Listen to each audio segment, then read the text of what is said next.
Muy buenas tardes a todos los presentes. Dale la gran bienvenida a este gran conversatorio sobre donde hablaremos de la escasez hídrica y además tenemos a un gran invitado, don Nicolás Jofré, que es bachiller en Ciencias Exactas, bioquímico de formación, máster en gestión biotécnico y vocero de Vodatina.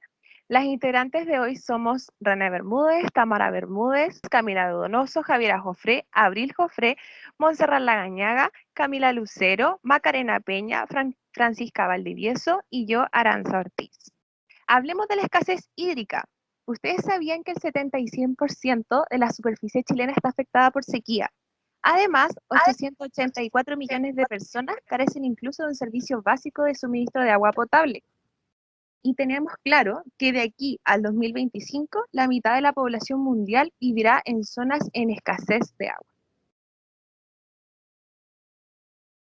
Como grupo nos planteamos distintos tipos de preguntas y la primera sería, ¿por qué crees que el agua es esencial para la vida? ¿Ustedes sabían que el 70% de la Tierra es agua y el 70% de nuestro cuerpo también es agua? Le doy la palabra a Abril Jofre. Dígame, Abril. Sí, Aranza. Además de lo que tú dijiste, el agua es un elemento de la naturaleza que integra todos los ecosistemas naturales. Y por otra parte, también es fundamental para el sostenimiento y la supervivencia de todo el planeta. Y también, como recién comentaste, el 70% de nuestro cuerpo es constituido por agua. Entonces, las funciones de los seres vivos dependen de esta. Y asimismo se garantiza que se puedan llevar a cabo los procesos biológicos necesarios para la reproducción de la vida. Exactamente. El agua es uno de los componentes esenciales de la economía y necesaria para crear y mantener los puestos de trabajo en los sectores de la economía. Las aguas es muy importante en todos los aspectos.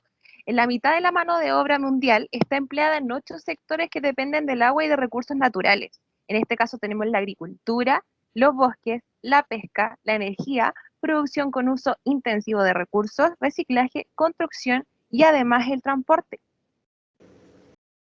Y bueno, voy a complementar lo que acaba de decir y agregar que se estima que más de 1.400 puestos de trabajo, o sea, estamos hablando del 42% de la población activa mundial, estos dependen en gran medida del agua. Y por otra parte, 12 millones de los puestos de trabajo, o sea, el 36% de la población activa mundial, son moderadamente dependientes del agua. Así, completamente esto resumiendo, el 78% de los puestos de trabajo que constituyen la mano de obra mundial dependen del agua. Por lo tanto, hablamos por una parte de la dependencia vital del agua y por otra parte de la dependencia económica. Exactamente, Abril. Nuestra segunda pregunta sería, ¿crees tú que ha gatillado la escasez del agua o la escasez hídrica hoy actualmente en Chile? Alguien me está levantando la manito. Yo, René Bermúdez. El René. Ya. Bueno, yo creo que son dos cosas las que gatillan totalmente la escasez hídrica, que son las grandes empresas, esto es, por ejemplo, las hidroeléctricas, las ganaderas y las agricultoras, que son una de las empresas que más consumen agua. Y también podemos decir, aparte de que consumen agua, también desperdician gran cantidad. Y esto puede ser muy significativo, por ejemplo, para las cuencas que provocan una sequía y la falta de agua en muchos lugares, como también son los sectores rurales en mayor parte de la población. Otro factor son las faltas de lluvias que se dan por el calentamiento global totalmente y debido a a la gran contaminación que existe actualmente. Y a la vez provoca también un cambio climático. Por lo tanto, las lluvias cada vez son más escasas, provocando efectos en las tierras y las plantaciones. Debido a esto, disminuyen las reservas de aguas subterráneas y se van agotando a largo plazo. Ahora me está levantando la manito Camila Donoso. Sí, yo quería, bueno, complementar con otros factores también. También está algo muy importante que es la falta de conciencia de las personas. Bueno, nosotros acá yo creo que la mayoría tiene algún conocimiento sobre la escasez hídrica, ¿cierto? Pero bueno, también falta que se tome esa iniciativa para hacer ese cambio. Por ejemplo, como es reciclar el agua, cuidar el consumo, no desperdiciar el agua. Y bueno, para esto se debe dar a conocer a la población que hay miles de formas para evitar estos desperdicios innecesarios de agua.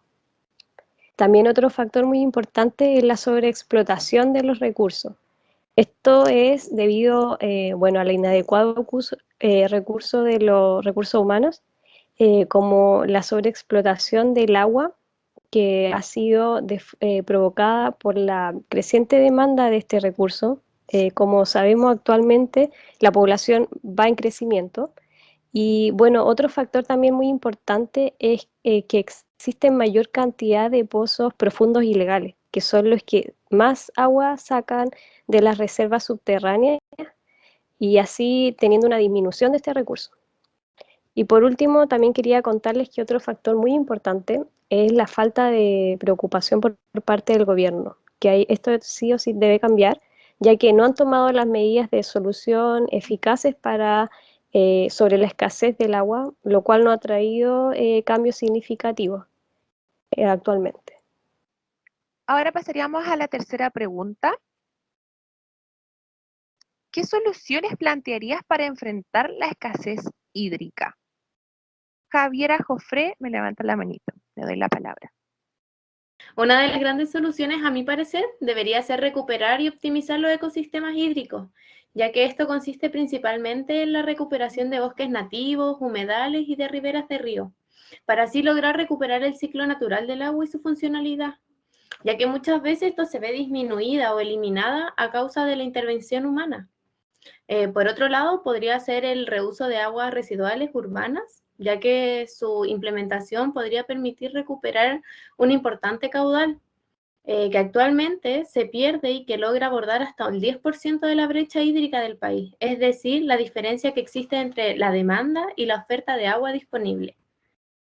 Y por último, también la identificación y recarga natural de acuíferos nos permite aumentar la capacidad de almacenamiento de agua natural a bajo costo, mediante sistemas que permiten retener durante más tiempo el agua en los valles mediante infiltración.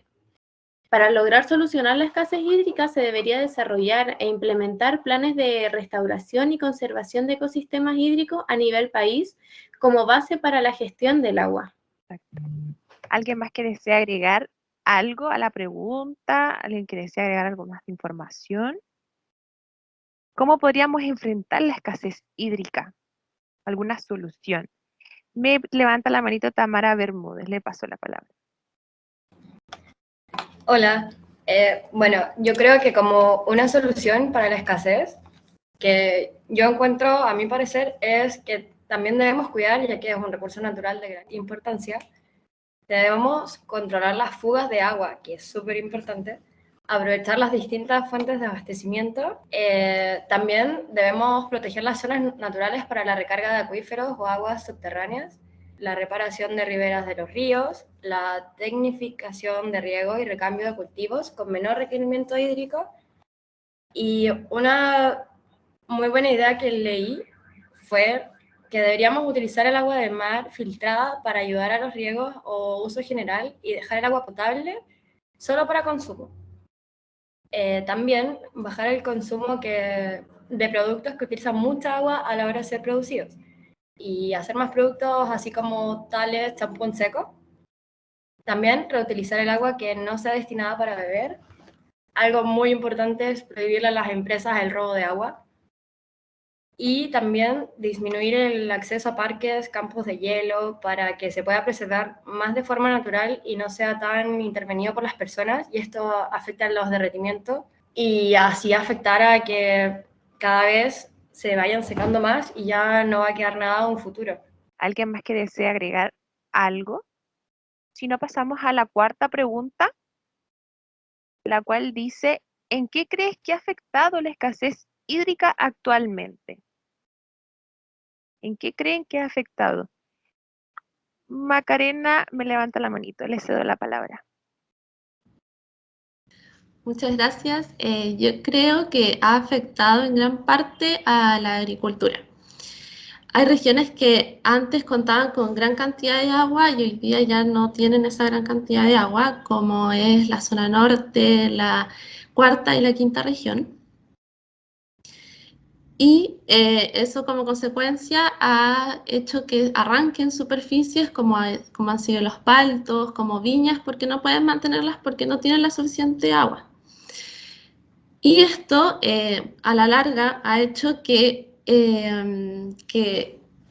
suban los precios de distintas verduras, como en el caso de la palta, porque ya no hay suficiente agua para mantenerlas, por lo tanto los precios suben. Y esto ha afectado a los pequeños agricultores que no tienen la posibilidad de poder trasladarse a zonas como hoy en día la zona sur, que es donde más agua hay, y eso conlleva a desempleos, finalmente. Compañera Montserrat me está levantando la mano, le cedo la palabra ya.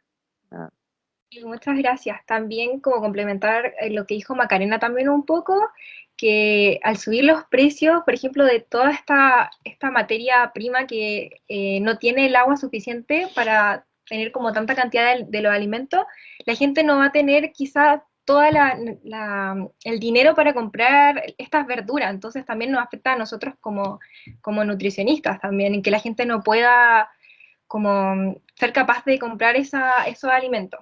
Y también yo, como personalmente, creo que también ha afectado como en las reservas de agua para el consumo humano. O sea, por ejemplo, como decían, el cambio climático, las faltas de lluvia, provocan que las reservas sean mucho menores y en cambio la población aumenta. Entonces no está esta cantidad de agua suficiente para satisfacerlo de buena manera. Y en un futuro esto nos puede llevar como algo mucho más catastrófico, que sería como racionalizar el agua a tales horas al día, y eso va a afectar al final en nuestra calidad de vida, porque todo lo hacemos con agua. El agua es esencial para, uno se baña, hace almuerzo, todas las actividades diarias se realizan con el agua. Por ejemplo, cuando hay terremotos y uno está una semana sin agua, se desespera. Imagínense cómo se va a hacer en un largo plazo en que siempre va a estar racionada. Eso es como lo que pienso yo. Exacto. ¿Alguien más que desea agregar algo más? Sí, No, a pues, mí me gustaría conversar un poquitito, abrir la conversación, en verdad, para todo aquel que quiera intervenir. Y decir esto último que decía la compañera, en verdad, lo difícil que es vivir sin agua. Todos los problemas que genera esto a nivel de salud mental. Hay poblados que viven sin agua, que han tenido que desaparecer o que han tenido que emigrar en el norte de Chile porque los ríos han sido retenidos, ¿ya? Y a estos poblados se les ha quitado el derecho al agua para el consumo humano, tal cual como ustedes decían que era para las funciones básicas, para hidratarse, lo mínimo. Si no nos hidratamos, una de las consecuencias de la deshidratación puede ser hasta la muerte, pero también el volvernos un poco locos, ¿no? Lo que es no poder lavar la loza, no poder tirar la cisterna en el baño, la cadena del baño. Hay mujeres que sufren cotidianamente esto todos los días en sus casas, no pueden mandar los niños al colegio porque no tienen. Está acá el experto que presentaste, Aranza. No sé si Nicolás nos puede ayudar un poco aquí abriendo ese tema, porque sé que hay grupos que se han preocupado ya por poner estas realidades, por visibilizarlas. Entonces ahí, no sé, Nicolás, si tú nos puedes contar un poco cómo es la realidad de estos grupos que viven día a día sin agua. Yo vivo en Tiltil y acá ya es un problema, pero en otros lugares el problema es más extremo aún, ¿sí? Exacto, mira, como contexto y viéndolo del área biológica que también les atañe a ustedes, tenemos que, si quisiéramos ver la importancia del agua, no hay proceso bioquímico en que no esté envuelta el agua o como un solvente, como un producto. Y es tan importante que uno no dura más de 3 días sin beber agua. En la práctica han durado hasta 12 días algunas personas, pero muy puntual, duran 3 días, mientras uno puede estar meses sin comer. Toda la estructura social se han estructurado, se han generado a lo largo de, cercano a los ríos. Egipto con el Nilo, el río Nilo, perdón, el Sena, París, el Támesis, Londres, Santiago, el río Mapocho, el río Bogotá en Colombia, y etcétera, el Han en Seúl. Todas las sociedades se han estructurado en la cercanía de los ríos, porque permite la vida, y no solamente permite que uno pueda subsistir con ella, sino que además el riego permite los alimentos. Sin agua se destruyen todos los lazos sociales. En la zona de la Ligua, la zona de Petorca, la provincia de Petorca, es el caso paradigmático de la violación del derecho humano al agua. Hay que tener claro que el agua es considerado un derecho por la Organización Mundial de la ONU, perdón, desde el año 2010. El derecho al saneamiento y al agua para bebida está garantizado, y Chile firmó, estuvo entre los países firmantes. Sin embargo, tenemos que en la zona de Petorca hay personas que tienen que bañarse por presa, que cuando se recomiendan 100 litros diarios la OMS por persona, hay personas que están recibiendo 10 litros diarios y que tienen que defecar en bolsas plásticas. Hoy día cuando uno abre la llave y ve que hay agua, no se preocupa. Sin embargo, hoy día el 75% de nuestro país está en franco proceso, ¿no es cierto?, de desertificación, y 110 de nuestros ríos están sobreotorgados. ¿Qué quiero decir con esto? Que si tengo 1 litro de agua en el río, aquí le hemos entregado a los privados 2 litros. Entonces es imposible que el cauce natural vuelva. Esto es un equilibrio. Cuando el río tiene agua, permite a través de la evaporación, ¿no es cierto?, que se vayan generando las nubes. Si yo rompo el ciclo hídrico, si los ríos están secos por sobreotorgamiento, por mala gestión, no van a haber nubes, y no va a haber lluvia, y no va a haber comida. ¿Quiénes sufren de esto? Debido a este modelo que además este activista es patriarcal, son las mujeres, son los niños. En las zonas rurales del mundo son las mujeres las que caminan 3 o 4 kilómetros cargando el agua. En la zona de la Ligua y Petorca se produce también el exilio que le llaman producto de la sequía, porque el hombre, al no ver agricultura, y ustedes lo podemos ver en Tiltil, o en la zona norte, Corina, cuando se han roto, no hay agua y no se planta, estas personas que trabajaban en aquellas labores tienen que emigrar. Entonces los maridos se van, y ¿quiénes quedan en la casa? Quedan las mujeres, quedan los niños. En tiempos de COVID, las mujeres también se han hecho cargo de los cuidados. Y eso es terrible. Entonces eso es lo que se ve hoy día, a cada rato. Sí, y eso... Claro. Yo creo que ahí, Nicolás, es como lo que tú dices, en el fondo, finalmente los que más sufren son, bueno, las familias que no son las que tienen un gran terreno para el cultivo, sino que es solo para vivir, solo que probablemente incluso trabajan en los monocultivos, son obreros del monocultivo, ¿no? Entonces, imagínense lo paradigmático que es que una persona, un temporero, va a su trabajo, a un lugar donde hay paltas, donde hay cultivos y está lleno de agua, y llegas a tu casa y en tu casa no hay agua. Entonces esto es algo muy, muy complejo, yo diría que afecta a mujeres, niños y la salud mental. Cuando uno no tiene agua, uno se vuelve loco. Nosotros estamos un día sin agua, ya no queremos más. Sí, yo creo que es súper fuerte, como no tener agua. Por lo que yo decía, uno se complica cuando hay terremoto y uno no tiene agua por un tiempo, se desespera, y si en un futuro es peor, uno no va a saber. Se vuelve loco, como dice usted, profe. Es cosa de recordar, de hecho, hace un par de meses, creo que fue en enero, febrero, por ahí, que en Santiago hubo un corte masivo, en casi todo Santiago se cortó el agua y se detuvo absolutamente todo en Santiago. Entonces, igual es importante saber que cómo eso nos puede frustrar a nosotros, y hay gente que realmente nunca tiene agua, entonces eso es para generar conciencia más que nada. Por ejemplo, solo para que lo consideren, en el mundo solo el 2,5% es agua dulce. Y el resto es una agua salada que ustedes no pueden beber. Pero de ese 2,5, el 70% está congelada en glaciares. Entonces uno no va a ir a poner una bombilla en un glaciar, no es accesible. Y el resto está en napas profundas, muy abajo en la tierra. Entonces, en resumen, el agua que tenemos nosotros para regar y para beber es apenas el 0,26% del agua total. para saber qué pasa con la gestión, por ejemplo. Hoy en día ustedes saben, o más o menos cuantifican, cuánto de esa agua consumen las personas y cuánto las empresas privadas en Chile. Yo creo que las empresas consumen mucho más que las personas. La ¿Cuánto más? minería. Dame un número. Yo No creo sé, que el consumo de personas debe ser menos del 10%. sí, yo creo que por ahí. En efecto, nosotros consumimos cerca del 5%, según información del Banco Interamericano de Desarrollo. El 70% lo consume la agricultura y hay un 20 o 30% que le hacen las mineras. Las mineras, por normativa legal, por la ley de los mineros, simplemente si encuentran agua, la declaran y es de ellos. Y ni siquiera informan cuánto ocupan. Por ejemplo, los bronces dicen que ocupan 13.200 litros por segundo. ¿Eso sabe a qué equivale? Lo que gastan en ellos diariamente equivale a lo que consumen 2 veces La Serena o Concepción y La Serena juntos, en un día. Mientras en la Ligua y Petorca yo le contaba que la gente tenía que defecar en bolsas plásticas para poder, porque no tenían agua, teníamos nosotros que en esa zona riegan con 250 litros cada palto y que en una periodo de producción de palta se gastaban 25 millones pero 786, 9.650 millones de litros de agua, que es como todo lo que consume la provincia de Petorca, la ocupaban para regar palta. Y la Nicolás, palta es un fruto. ¿cómo es posible esto? ¿Por qué? ¿Por qué esto pasa? ¿Por qué esto se permite?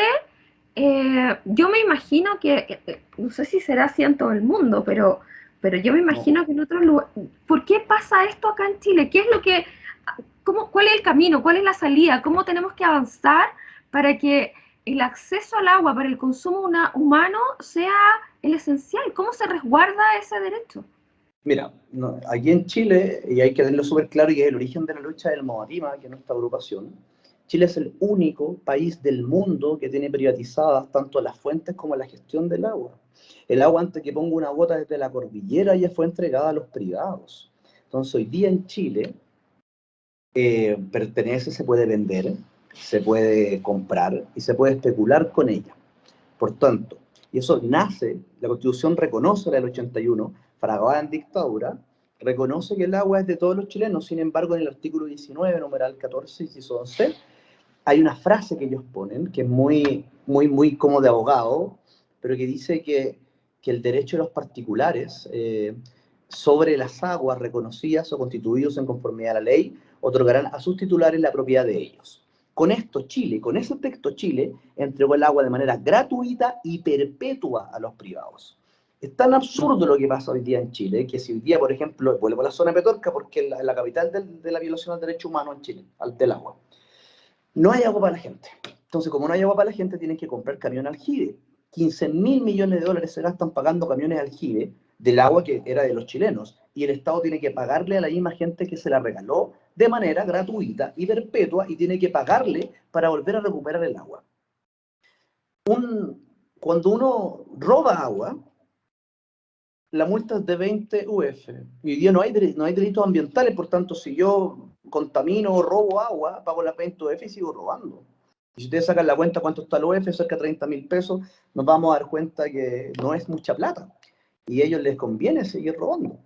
Cuando en la Ligua y Petorca se dieron cuenta que estaban robando desde el río Ligua agua y sacaron la gente que se enterró así unos cañones de grande, los que fueron detenidos y presos fueron las personas, los que denunciaron, no los empresarios. Entonces, en dictadura se fragua un modelo que permite vender agua, que tenía 3 patitas.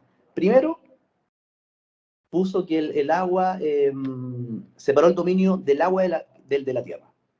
Antiguamente uno se compraba un campito, un terrenito, y el agua, si hubiera agua abajo, era tuya. Pertenecía al terreno que tú tenías. Esto lo separó. Y mucha gente habla, por ejemplo, del tema de los mapuches, que les dan tierra, pero ¿por qué no plantan? ¿Por qué siempre piden tierra? Bueno, ¿alguien se ha preguntado si ellos las tierras se las dan con derechos de agua? Claro.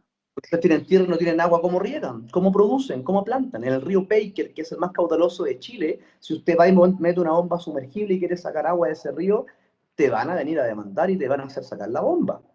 Entonces, el derecho de las aguas está separado del dominio de la tierra. Entonces, tú tienes agua con tierra, o puedes tener tierra con agua o sin agua, y además puedo venderlo.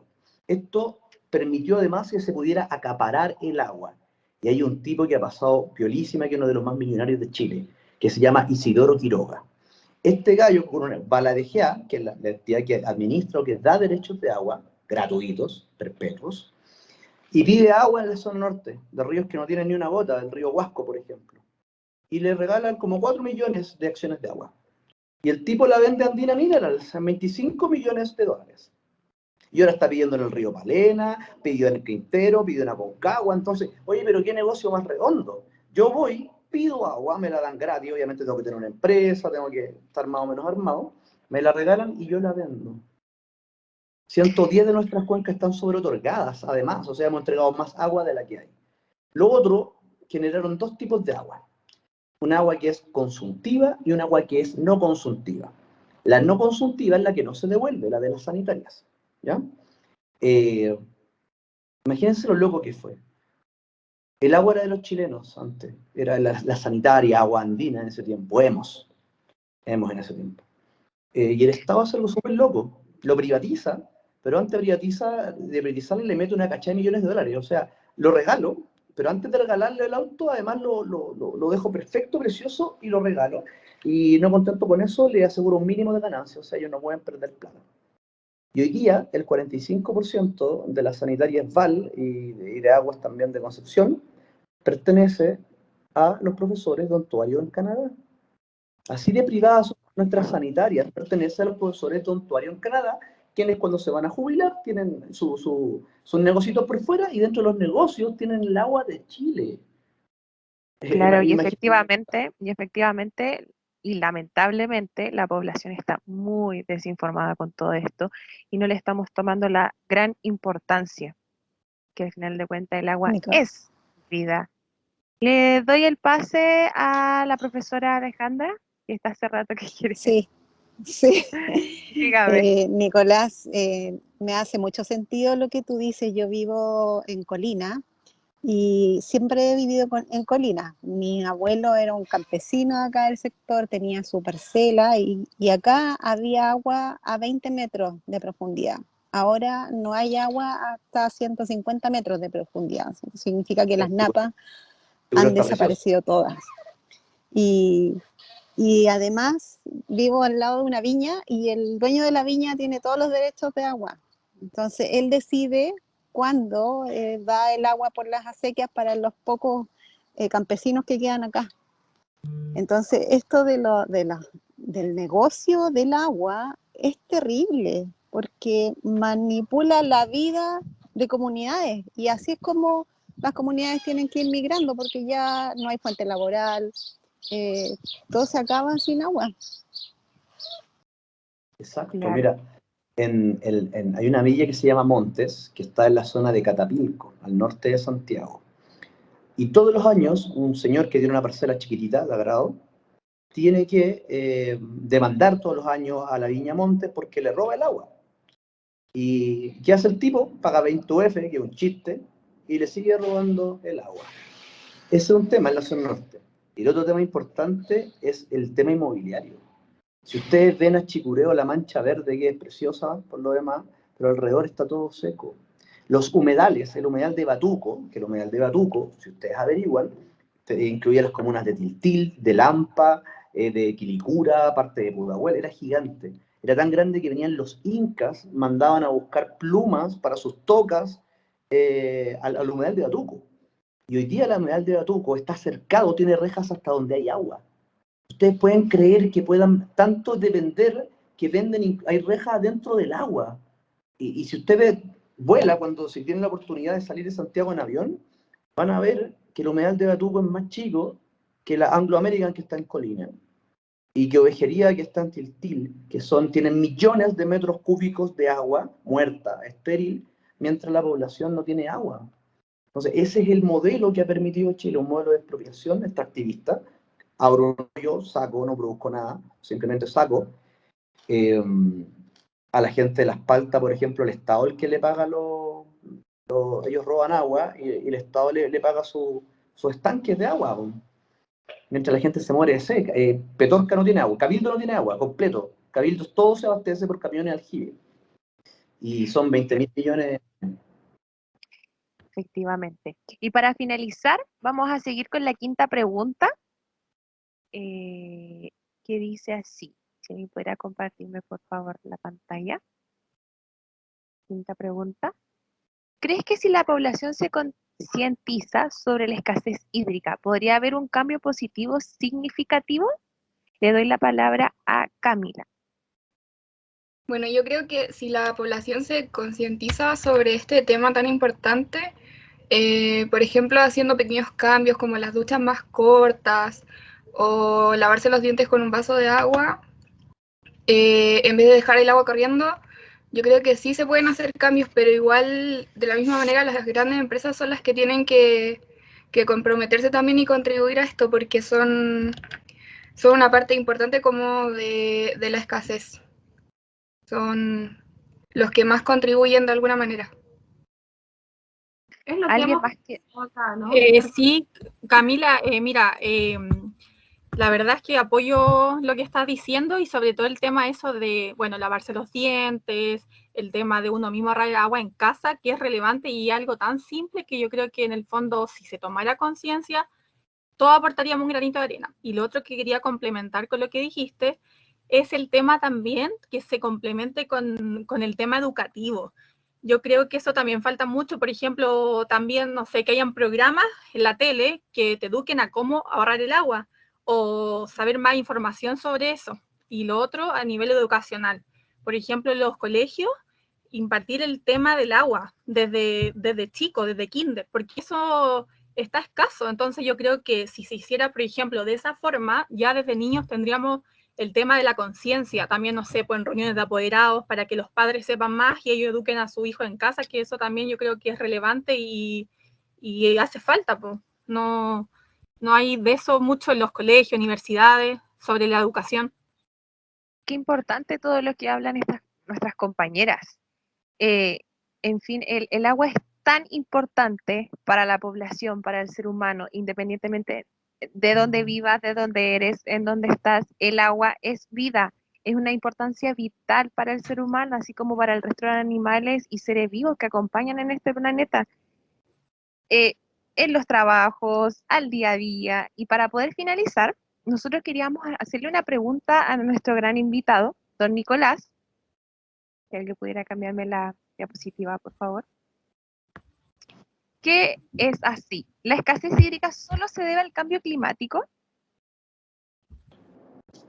Yo creo que está como un poco respondida en la medida que lo que hemos conversado en estos momentos.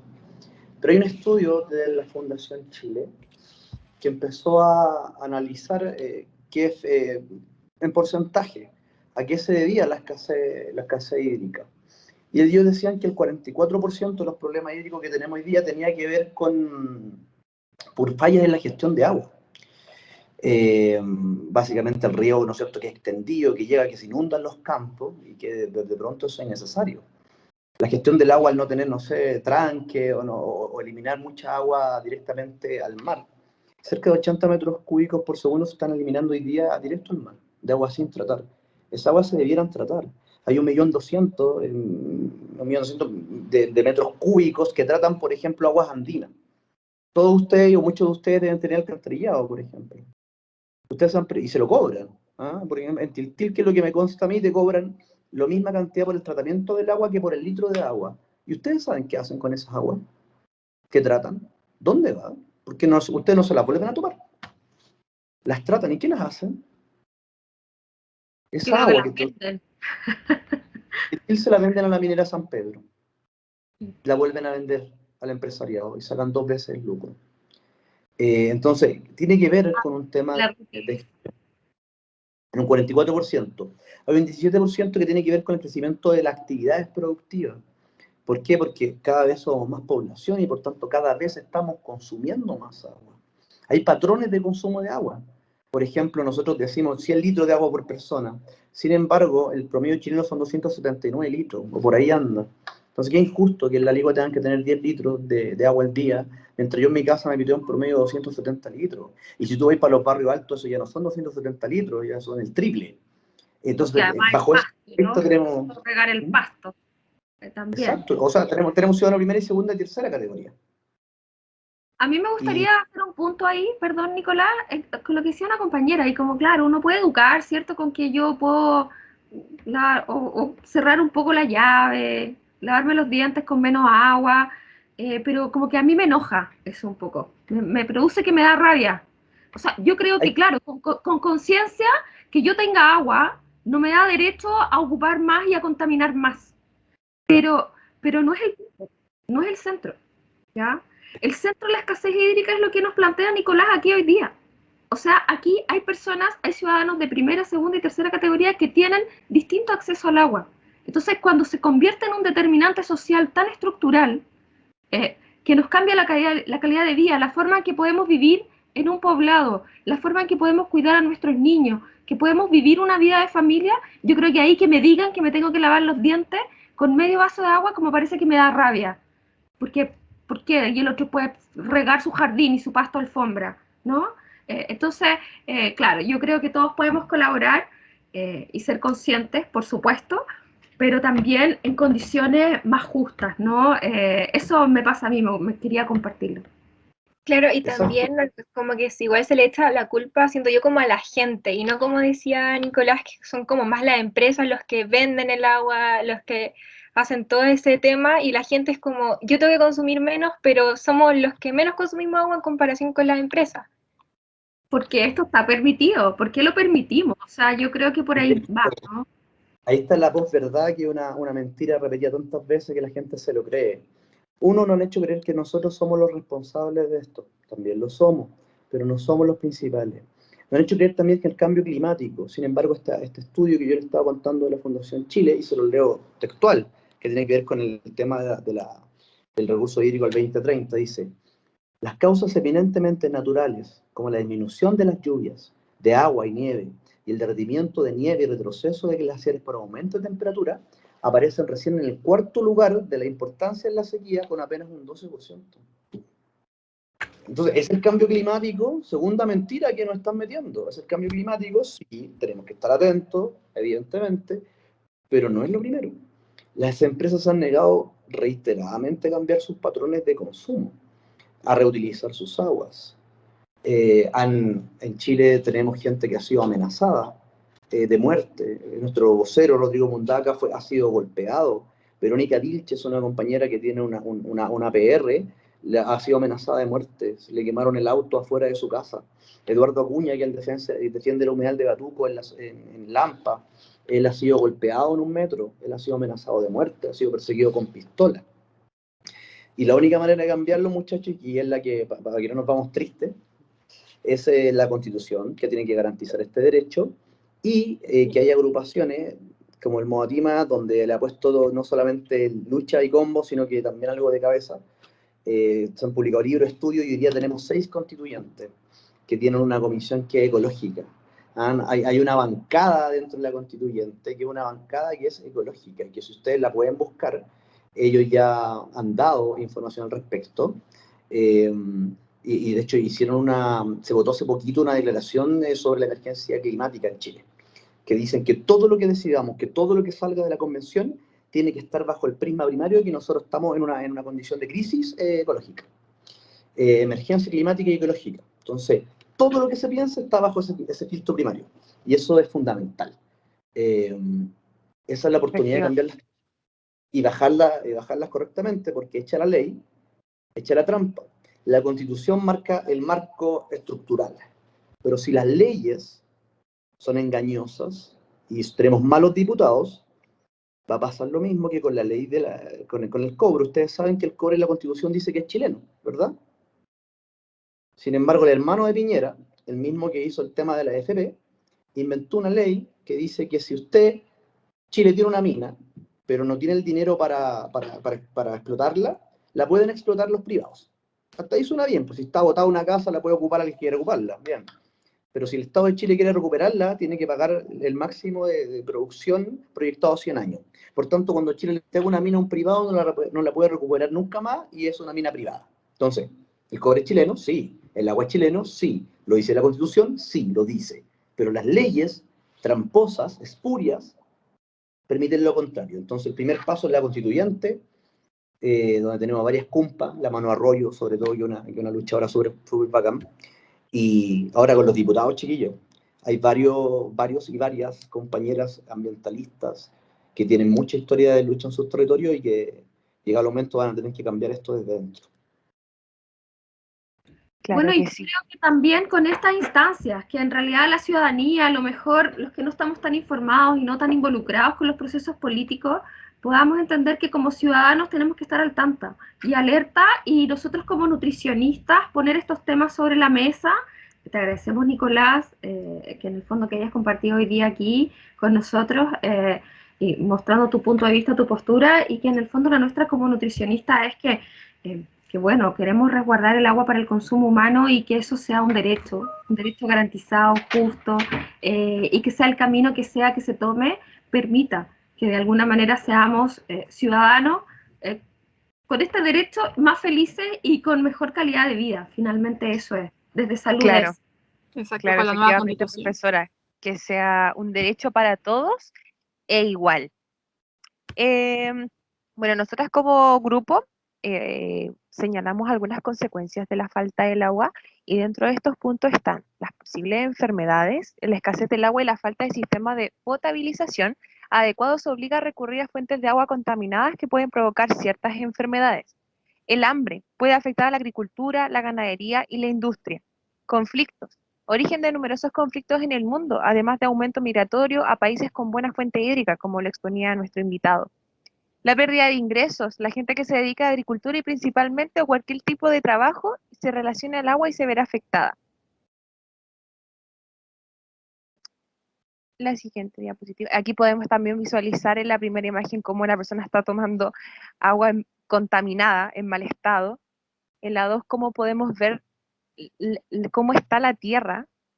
En la tercera podemos visualizar a la gente tratando de adquirir agua digna, que debería ser para todos igual. Y en la cuarta imagen, que nuestra agua está muy contaminada, lamentablemente, y la gente no está tomando conciencia sobre estos temas. Y sin nada más que agregar, darle las infinitas gracias a todos los presentes por participar, sobre todo a nuestro invitado, por implementar conocimientos más de lo que ya habíamos investigado. Darle las muchas gracias a todos y que ha sido un agrado tenerlos acá. Espero poder verlos nuevamente en otra instancia. Sí, muchas gracias. Y el invitado también. Sí, Muchas muchas gracias. Hacen falta Muchas gracias Nicolás, Alejandra, a todos los que participaron, y bueno, que sea un tema del cual se siga hablando y desde de distintos puntos de vista. Eso, nos vemos la próxima. Recomiendo un documental. Gracias, Nicolás. Dale, ¿Cuál Nico, documental? Hay un documental que habla mucho de lo que pasó en dictadura y cómo se privatizó el agua, que se llama Secos, así tal cual, Secos documental. Y hay uno que se llama El río Sueña, que es la misma visión del primer documental, pero de carácter feminista, que Carmen Gloria lo pudo ver hace unos días, pronto va a estar arriba, pero la perspectiva de las mujeres, que insisto que son las que más han sufrido esta injusticia. Sí, muy recomendable, excelente además, muy bonito. Muchas gracias, nos veremos la próxima.